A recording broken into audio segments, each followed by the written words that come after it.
22 বছর পর জাতীয় লিগ জয় ইস্ট বেঙ্গলের। আর এই জয়কে উদযাপন করতে সারা বাংলায় চলছে লাল হলুদের উৎসব। শোভাযাত্রা থেকে সেলিব্রেশন, সর্বত্রই চলছে উদযাপন। রবিবার তারই ছবি দেখা গেল টালিগঞ্জে। East Bengal lovers Tollygunge fan ফোরামের তরফ থেকে রবিবার বিজয় মিছিলের আয়োজন করা হয়। ক্ষুদে থেকে বয়স্ক সকলেই এই মিছিলে অংশ নেন। উপস্থিত ছিলেন প্রাক্তন ফুটবলার রঞ্জন চৌধুরী, অলোক মুখার্জি, দীপঙ্কর রায় সহ ইস্ট বেঙ্গল ক্লাবের একাধিক কর্তা। নেতাজিনগর মোড় থেকে বিজয়গড় রানীকুঠি হয়ে যায় এই মিছিল। তার আগে কেক কেটে ও নেতাজি সুভাষচন্দ্র বসুর মূর্তিতে মাল্যদান করার মাধ্যমে শুরু হয় উদযাপন। চলুন দেখে নিই তারই কিছু মুহূর্ত বিয়ন্ড স্পোর্টসের পর্দায়।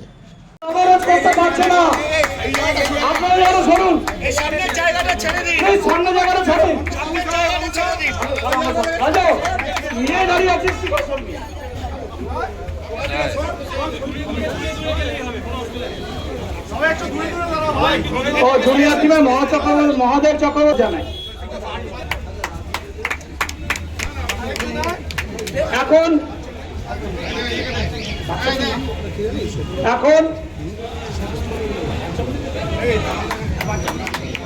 আমি বাচ্চাদের তরফ থেকে এখন রঞ্জন চৌধুরী, দীপঙ্কর রায় এবং মহাদেব চক্রবর্তী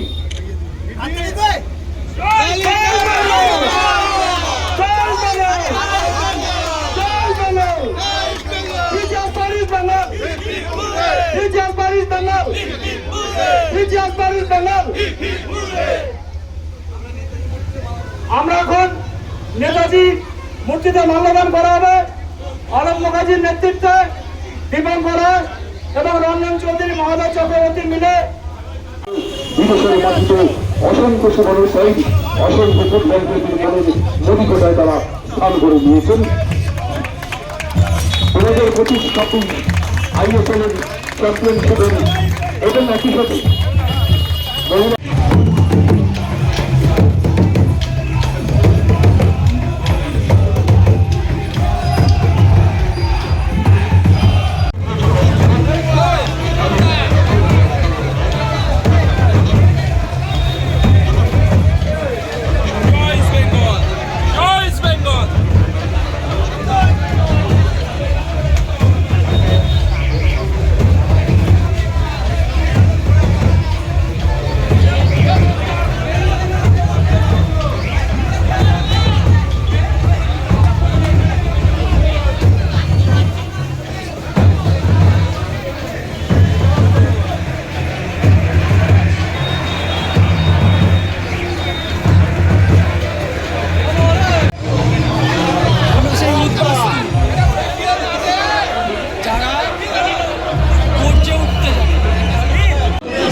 নাচি জোরে